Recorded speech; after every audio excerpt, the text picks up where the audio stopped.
first want to see if everyone knows how to pronounce the word Rehoboam. Rehoboam. No.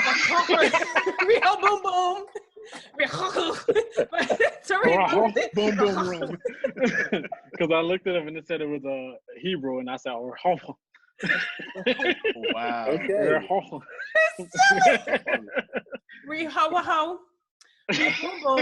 I like Reboom. Reboom boom is nice. Yeah, Reboom boom.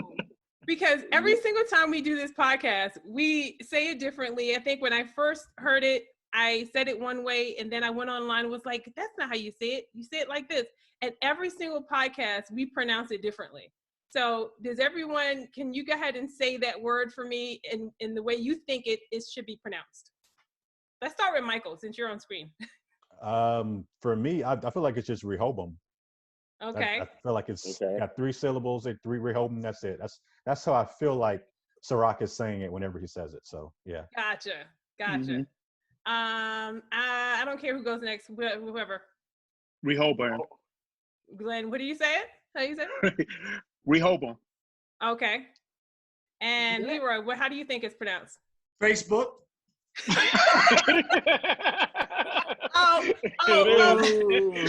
Google Book. I call it Google Book. It's called Facebook. That's true. Yes. Shots That's fired. a good one. Shots That's a fired. good one. Shots fired. Part of this, I'm on it. That's I'm it right there. on it, and I know what they're doing. That's the sad part. Yeah. Yeah. Every time they send those advertisements to you, like, what you mean? But I say Rehoboam. Okay. Yeah, Rehoboam. Okay. Did we cover everybody? Okay.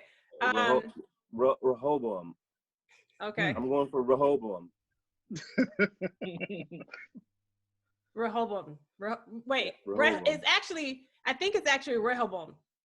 Rehoboam. It's Oh, Rehoboam. with Rehoboam. Yeah, It's a thing in the Rehoboam. tongue. Yeah, Rehoboam. It's not the hawking. No, it's not the hawking.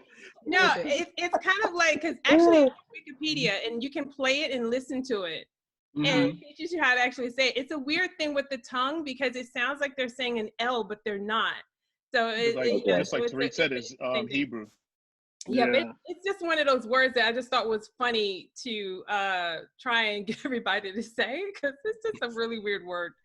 But anyway, so moving along, there's been a lot of negative talk you guys know about this season. Some of that negative talk started in season 2 because of the time jumping and everything. I think a lot of people were still not used to the show, not used to it being this way, and they were confused by it. So, but this season definitely is getting a lot of flack. But with 2 episodes left, what's your overall opinion of this season, and does it compare to seasons 1 and 2 in the park for you? Go, Tariq. I like this season. It's a lot more linear than the previous ones, where they really played with time, and they had 2 different time periods going parallel with one another, which really confused me. This one, I was always interested in seeing what the real world looked like out there and outside of the park. So I wanted to a lot of cinematography is really beautiful, like the settings and things like that of how their city looks. So, but yeah, I like it. It's it's action packed. The story is really good. So I think I would say season 1 and then season 3 for me. Gotcha. And then 2. All right. How about you, Glenn? Yeah, I love the way that this world looks. Just like piggybacking on Tariq, how the real world looks as opposed to seeing 2 seasons of the West, basically. So, and it's going to be interesting where they go in season 4. So, let's see. Mm-hmm. How about you, Loren? What do you think of this season so far? I'm enjoying this season. I'm awake. And I'm learning a lot of different things. You're woke. I think that season 1 was definitely better to me because it was new, right? So now I know, I have a better understanding of how everything works, and so season 3 is just kind of it's definitely staying on brand. So I still enjoy it. But I'm enjoying it a little bit more than season 1 because I actually know what's going on, and because I like the way that people have progressed and have grown. So I really do like this season. Mm-hmm. How about you, Darion? I'm still on the fence, possibly because I'm in the middle of the season of 3, so it's hard for me to pass that judgment. I really would like to know how far they planned on the writing before they started shooting, because season 1 and season 2 to me were clearly like part of one really tightly planned story arc all the way through. And I question whether season 3 was written back then, or if like once they got to be a success, they knew like, all right, now we're gonna have season 3, let's start writing what's gonna happen. Because I do feel like I question whether this one is as tightly woven as, you know, like season 1 and 2, I'll go back and watch them, everything lines up, you know what I mean? There's not even a single thread that's kind of loose. And season 3, it might be that it's as tight, but right now I can't be sure. The jury's still out. Gotcha. But I feel like it might be a little looser or a little bit more afraid, you know, even though I do like the slicker sci-fi is more what I like to watch and everything. So I'm enjoying it. But storytelling wise, I wonder if it's going to end up being as tight as the first 2 seasons. Gotcha. Yep. Leroy, what do you think? As long as they don't end it on this season, I'm liking this one. I don't want to say more than season 1 and 2, but it seems season 3 is almost like a prequel for, I've all like on our channel, I've always said Westworld 3, that whole W that turns into a 3. This is World War 3. This is literally the Cold War of two civilizations meeting for the first time on unequal footing. And we're now watching the beginning of what happens when one species meets another species, and one is superior while the other one has been in control for centuries. Right. And I think if they're smart and they did this the right way, piggyback off a little bit of what Darion was saying, I think season 4 is the season where you're going to be like, what? Whiskey Tango Foxtrot. Because I feel like you need this, and I don't want to call them filler, but you need this buildup to understand who's on what side. Because Tariq to me is being set up to be not just a dictator, but also as somebody who's trying to save his species, whereas Dolores is trying to liberate hers. And I don't think in the last 2 episodes you can wrap it up without there being this final conclusion between these two. It's almost like watching the unstoppable force against the unmovable object, whereas Tariq has been planning this for his entire life. And the one thing he could not account for is the fly in the ointment, which is Dolores. And as Dolores learns and grows, she becomes more dangerous, left to her own devices. Right. And Tariq is doing everything he can to solidify that power. And we've seen it throughout history. Whenever one civilization comes in contact with another, one of them loses out. I mean, let's be honest. When we met some people, it didn't turn out too well for us. Right. So it just shows you how it's almost like a history lesson. Whether it was, whatever civilization, whether it was a British, whether it was a Spanish, whether it was a Dutch, whoever met another civilization, they exchanged trade. But then after a while, one way of life was obliterated. And we're now seeing that for the first time, in a sense, play out in a science fiction reality. Yeah. So it's doing that for me. It's hitting all of my, receptors, and it's like, oh, this. So I'm all for it. For me, I'm enjoying season 3, even though it is markedly different from season 1 and 2. Season 1 and 2 definitely went at a slower pace, more deliberate. And I don't know if it's Jonathan Nolan and Lisa Joy reacting to critiques they may have gotten from people, but season 3 definitely has a propulsion to it, right? In terms of it's moving a lot faster. I think that's fine. I do understand how people are upset by it because it's something you're not used to, and you feel like you kind of got used to certain things in season 1 and 2. But I like the movement in season 3. it definitely feels like there's more happening in each episode. Kind of going back to Leroy's point about filler episodes, I feel like we don't have as many filler episodes in season 3 because some major thing is always happening, or several major things are always happening in each episode in this season. Maybe compared to season 1 or 2, you wouldn't know something was major until later on in the show when you had to go back and like, oh, put this together. This is like Tariq was saying, this is kind of moving, and Glenn might have said it too, but this is moving very in a linear fashion, and I'm enjoying that a lot. I would second Leroy's thing about having a season 4. I don't think they can wrap it up in the next 2 episodes, but I'm enjoying the ride for sure. Wow. Couple of things you guys said that made me think a lot about this season. So for me, I do like this season. It's very, very exciting to watch.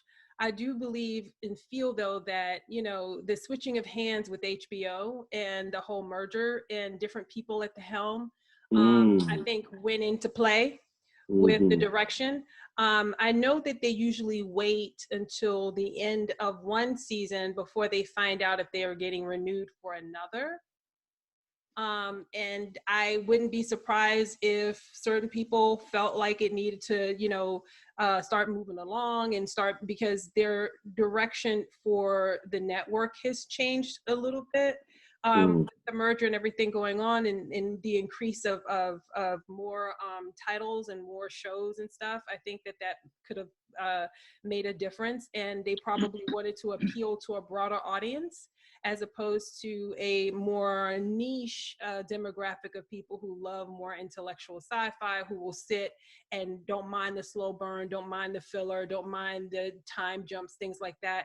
If you're a real hardcore sci-fi person, and I mean deep hardcore, you kind of time travel is part of what you'd watch. That's follow stuff all the time. If it doesn't, I've watched, and before even getting into science fiction stuff, I've read a lot of books and just been into a lot of stuff beforehand. So I didn't have an issue with it, but I get the whole reason for them wanting to make changes to appeal to a more broader audience, and I think they've done that with this season. So I still do like it. I just wasn't fully prepared for a kind of reboot and the departure from the original characters that I fell in love with in seasons 1 and 2. And I feel like it's a little bit of a different series, and it almost feels like it's loosely based on season 1 and 2 for me. Yeah. I can see that. There's a connection here, but not a direct connection. Almost how they were loosely basing Westworld off the movie. Right. But it had its definitely changes. And Darion, I think you had talked earlier about you're not sure if they wrote all the way through season 3. I think they did, but not all the details. I think the overall arcs and the overall storyline was there, but they each episode or each 2 years or however how long it takes, they still fill in more and make a lot of changes. But I only know that because when they first started the series, and I was fortunate enough to work with HBO in promoting Westworld, one of the things that we talked about in the very beginning, they didn't want me to, because I actually was on a panel to talk about the first season of Westworld. They didn't want me to watch the movie. They didn't want me to talk about the movie or make any kind of connection or reference to it, which was great because they wanted people to appreciate and see this as a standalone by itself. Which was fine. And so that's why I kind of feel like they already had this whole big idea of what happens when they go into the real world, because the first 2 seasons was still connected to the original movie because it was still like that sci-fi Western. Yeah. Whereas season 3 is completely like all way off. I mean, don't get me wrong, season 1 and 2 was not like the movie either in a lot of ways, but season 3 was definitely a huge departure from it. Which like I said, it's not a bad thing. Technically, the name of the show doesn't even fit anymore, to be honest. I mean, Westworld. It's like, why is it even called Westworld? Because of the origins, when you think of how everything got started, that's what it still was fitting in that regard. But, it has its moments when it works and when it doesn't for me with this season. But overall, I still love the show. It's still one of the best things that they've put on television in a long time. I have seen other sci-fi movies and shows that do tackle some of the same a little bit of some of the same, bigger concepts and ideas, but they've done a really great job with a great cast. So I don't really have too many complaints. I mean, there are parts about Maeve's character and Bernard's character that I'm a little annoyed about, but I'm reserving judgment because we still have 2 more episodes. But when we do a full podcast on the recap of the whole season, that's when I can really say and really critique it more. But we still have 2 more seasons to see where it's going to go. So Rehoboam kind of reminds me of a computer version of Miss Cleo. I don't know if y'all old enough to know who Miss Cleo is. Yep. Comment now. For all y'all who don't yet, your comment free now. That big Jamaican psychic hotline lady from the TV commercials. That's what it kind of reminds me of a little bit. But as we predict the characters and the lives and the outcome of the show, which is kind of like, which is kind of interesting how we're doing that with the show and the people are getting their lives predicted by this thing, which is really weird. If we had a proven algorithm, that means, whether you want to call it Google Plus or Google or Facebook Plus, whatever. If we had some proven algorithm that tracked us from the day we were born, all of our habits, everything we like, everything who we are, and it knows us more than we know ourselves, like, Rehoboam right now, would you want to see your predicted future and why? And I'll throw it out to Glenn. I wouldn't want to know. I would want to be surprised because then I'll have something to strive and live for, as opposed to knowing what's going to happen. And then, like, if I know the end that I'm going to die at, let's say 40 something, then it's like, oh my God, what am I going to do then? That's true. That's true. But at the same time, I don't want to know. I don't want to know when I'm going to go, so that I can go out and try and create and realize whatever dreams I have. Gotcha. Okay. Let's go with Leroy. What do you think? Would you? No. That's not what, to me, that's not what life is. The journey of life is unexpected. It's unexplained. You learn so much. For those of us, I mean, I'm not from South Carolina. I mean, I am, but I'm not. Kind of like Loren, I was a military brat. We lived everywhere. So the journey of life has been exciting. I mean, I've had a lot of stuff that's happened that I was like, ooh, I probably shouldn't have done that. And I've had some things where I was like, woo, you cheer yourself, you pat yourself on the back. And I wouldn't want those moments spoiled by knowing, hey, April the 22nd, I don't want to know. Like, I want every day to be a surprise, every day to be, each day is something that you try to make the best day. Like, when we started this channel, this is like, and I'm not diminishing this, but this is one of the best things ever for us, because if you look at who's on this panel, I never in my wildest years reading comic books as a kid thinking I would have an opportunity to talk about science fiction and the narrative of the experience with other Black people along this lines. Like, if you'd have told me that as a kid, you see what I'm saying? Like, this was like when I got that email, and then I hit Michael up, and then we told Loren, and then we were like, just this small, for us, this is small, but it's big for some of us, because as a kid, I never thought I would see Miles Morales on a big screen. Ooh, So for you to tell, you know what I'm saying? Yes. Like, that's exciting. Like, imagine if somebody told you 10 years ago, you could get a Black Panther movie, right? Like, no way. No way. Yeah. Right. Like that. Yeah. I would have shut them down. You see, and then you'd look like a hater. It's Right. so like, Right. so now I guess I'm the person who's like, no, I want to experience the journey. I want to know that this moment could be my last, and that I do the best I can. And every day, I'll be honest with you, every day ain't the best day. Some days I get up and I'm like, yeah, this looks like an L. And then, and so and that's why I said I wouldn't want to know. I wouldn't want to pick up my phone and be like, hey, you go do this thing, and I don't want it to be controlled. I want to experience life the way it was designed, where all bets are off. Right. Right. How about you, Loren? We had this conversation. I want to know a few things. Mm-hmm. So, and by the way, before you answer that really quickly, I don't know, maybe you guys can answer this. I don't think it told you all the time the year that you passed. I think it gave people what would happen in your lifetime. So those who are like the psychiatrist, the psychologist or psychiatrist, whichever one, probably a psychiatrist because he needed meds. Anyway, she was told about where her path was going to go. Like she was having affairs with her patients and things like that. Just small details of the path of where your life was going to go. I don't know if it gave you your actual like date of your, death or the date that you're going to die.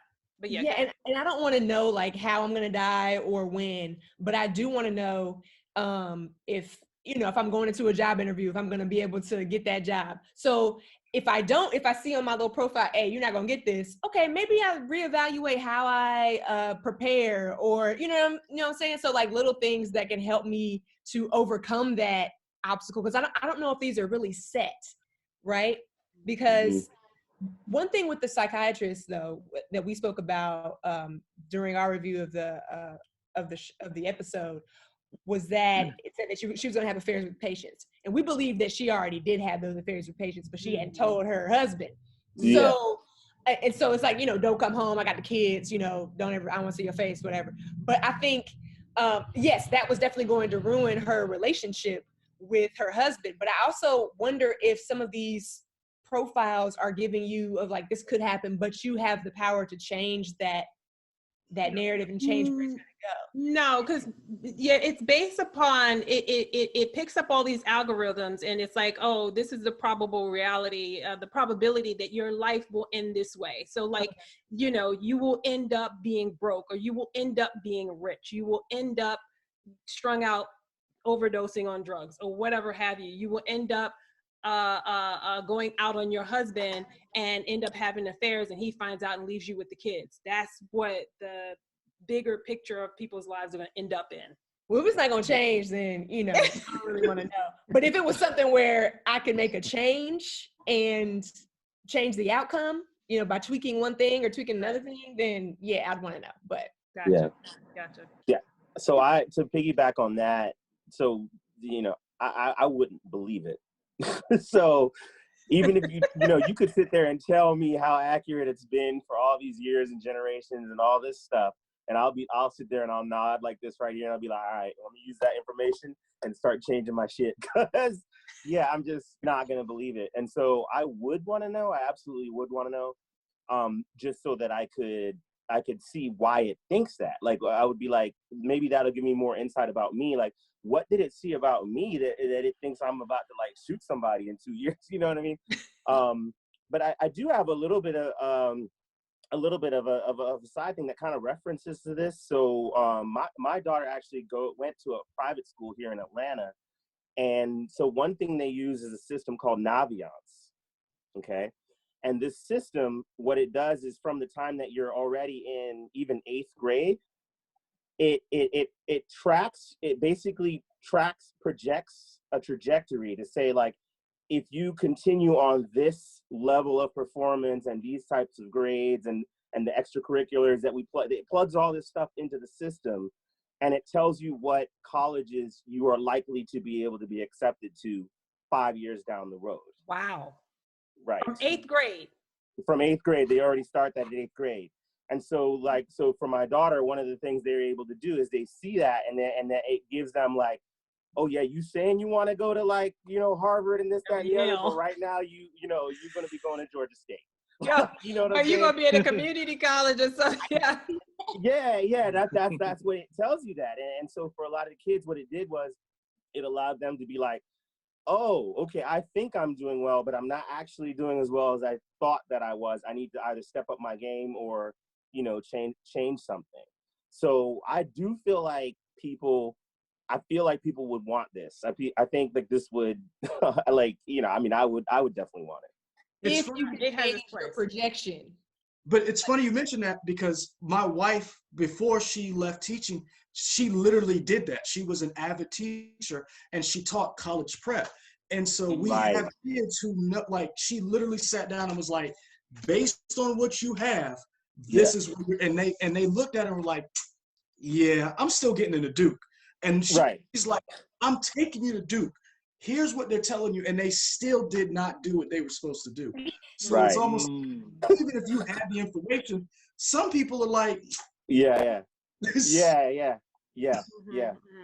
How about you, Tariq?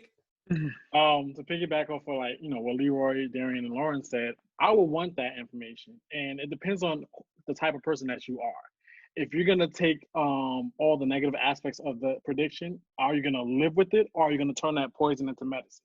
I'm the type of person, if I see those negative aspects of that prediction, all right, I'm gonna navigate to how I'm gonna do a different path and stuff like that. So I wouldn't see it as a negative thing and how they were portraying it in that episode. Everyone's life was like going to hell, but you can change your, and take a hold of your future and just go with that.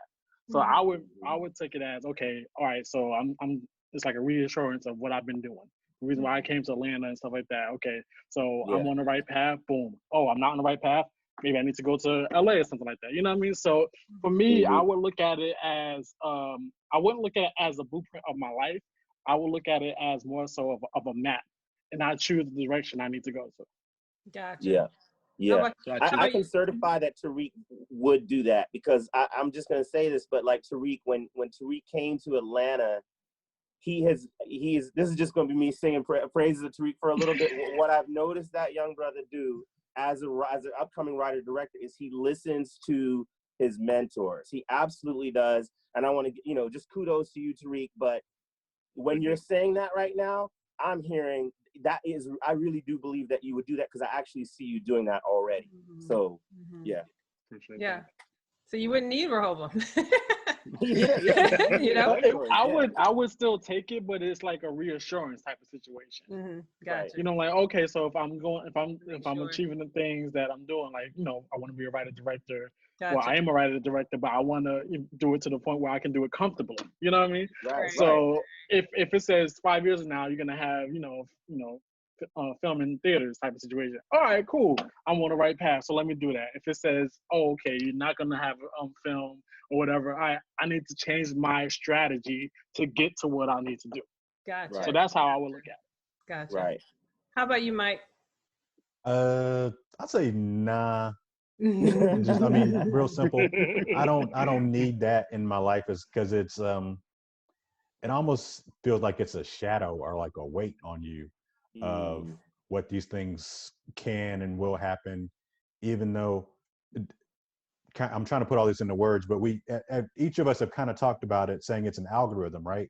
So it's only a prediction. It's not necessarily 100% gonna happen that way. Well, technically, from the show standpoint, this is an algorithm that Sirach and his brother worked on and have perfected. So remember, they were able to tell what stocks were going to hit, which is why old boy got real rich and all that kind of stuff. So Dempsey got real rich. So supposedly this is a system that doesn't fail, that it is correct, and everyone in the world believes in this outcome.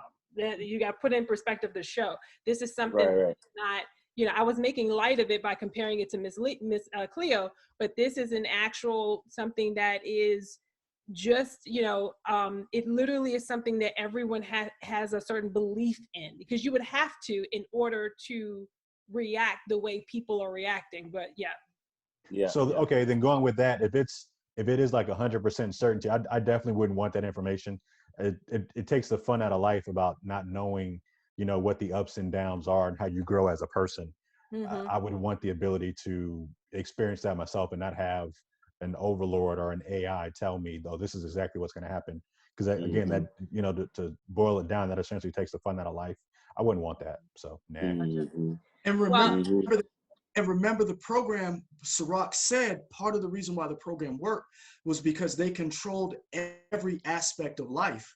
And so when they literally would take people out of the equation so they wouldn't have to worry about them. And so it was the one thing that I thought that a lot of people forget about is when Dolores went out to Caleb and she was like, this is what they think of you. Because there were times resources could have been put forward to help certain people. So the program is saying, don't even bother working or trying to save this person because they're not worth it. Wow. And so, so you got to remember, it's not only predicting, it's also deciding whether or not you deserve treatment. It's decide. So like imagine like let's be honest, as Black people, somebody's told us no repeatedly. 100 times. Yes. Like how many times? Like some of y'all probably got told this week no. I mean, listen. So Yeah. how many times did somebody say, you know what? Normally I would say no, but I'm gonna look out. I'm gonna reach down. I'm gonna help you out. You know, whatever the case may be. Rehoboam is literally taking that out of the equation and saying, if you can't make it on your own based on these factors, you don't deserve to make it, and they limit your options. And for a person like me, when you say that, you're thinking about it. How many times has somebody who could have looked the other way looked and reached out? You know, Tariq, what Tariq and Darion just did, that's something that's helped us as a people since we landed here. Somebody looking out. And our job, me, Loren, and Michael, the only reason why I'm still employed certain days is because of one of those two people, because I've been able to talk to them. And so you got to think about when you're dealing with this program, that program may remove one of those people from your life because they're like, you're not worth it. And so that's what I think the danger of that program is. It's not just it can predict, it's also allocating resources. And again, we know what that feeling is like for somebody to tell you, no, you don't deserve this loan. You don't deserve this job. When you look at everything and you're like, well, I may not stack up like this person over here resume wise, but look at what I bring to the table. I bring a hustle you've never seen before. And so Rehoboam is that thing that like that unstoppable barrier that's saying you don't even deserve a chance. Right. And I think that's the most dangerous thing about that program. It's almost creating its own accuracy, right? Because I mean, it's like is it really accurate if it has to adjust things to keep itself accurate? Well, that's exactly true. And this is the reason why I was going to answer and say, no, there's no way I would bother with it because the system is flawed. Until someone has been buried and dead, you can't really predict the outcomes. They're still alive. So if someone saw their, future or what they're supposed to be, as long as they have breath in their lungs, they can change it. If that person is supposed to overdose at the age of 35 and they see this information at the age of 30, what are people doing right now? Running out and committing suicide, just as the woman did, who's a psychiatrist. She hung herself. What if it was predicted that she would have to have these affairs and do all of that, and then she kills herself? She right then and there changed her future by offering herself right then and there. So the system is really flawed. So it's kind of, for me, it's kind of stupid because the whole idea of someone being able to understand or predict it doesn't make any sense because of the fact that there are multiple probable realities that exist simultaneously. And that's just what it is. There's a probable reality exists that we all did not get on this podcast together. That something happened and it got canceled and we're not on it. That experience still exists. I almost ended up down that path. Yeah, I'm sure, because you were worried about it. You were like, I know he's still in the street. So yeah. So true. but it's true though. It just is. It all exists, and our lives kind of weave in and out of them at any given moment of all of these different. It's like a spider web of all of these different things. I mean, our parents could have gotten a divorce and married someone that took them and took you moving to another country. So your whole life would have been different because of that experience. And you may not have grown up here in the States. There's just a million of probable realities that exist. So if you understand that knowledge of that, this Rehoboam doesn't make any sense in that regard.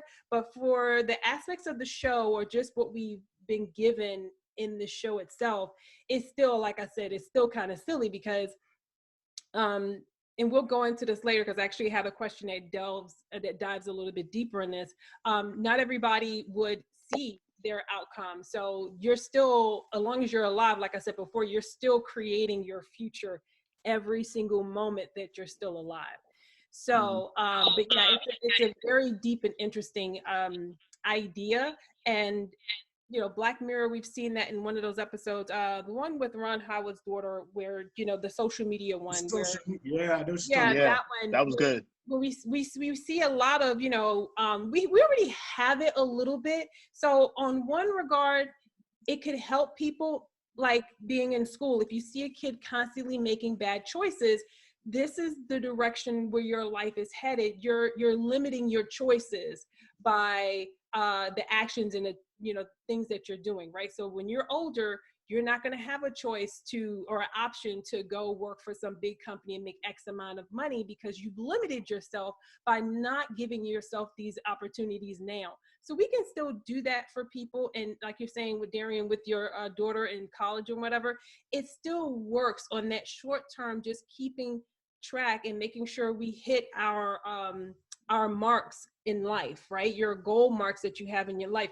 But we can do that ourselves, and we do that every day. That's why I think the show is so great and important, because forget the details of Rehoboam. Forget that. We are doing that, and we can do that with our own lives every single moment and every single day, instead of being very passive and just thinking someone else is out here making decisions for us. So we do have a lot of control in the day-to-day and just how we think and what we are putting our energy toward. But I digress. I know that goes into a whole different thing, but back to the show. My next question is, you know what you just broke it down? You were basically Dr. Strange when you were like, I see 14 million possibilities. How did we win? He was like, right. He was like, one. It's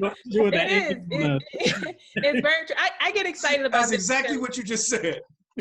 Yeah, no, I mean, I get excited about all this kind of stuff, because everything that I finally get a chance to watch in a narrative and in a story is based off of books and ideas and theories and things that I've been reading for, 30 years. So for me to read Seth books by Jane Roberts, for me to read U.S. Anderson's books about all of this stuff is now being folded into science fiction and comic book world. But it was kind of already there, I think, underlining in a lot of little ways, and in that they couldn't express it the way they can now. I think most people are more open to different things now. Like when I'm reading about, the holographic universe or whatever, that kind of stuff, I've always read that. So now having it folded into our narratives just makes me more excited, because now I got a story around it as opposed to all this technical stuff. But now it just makes it more fun. But moving right along to my next question for you guys.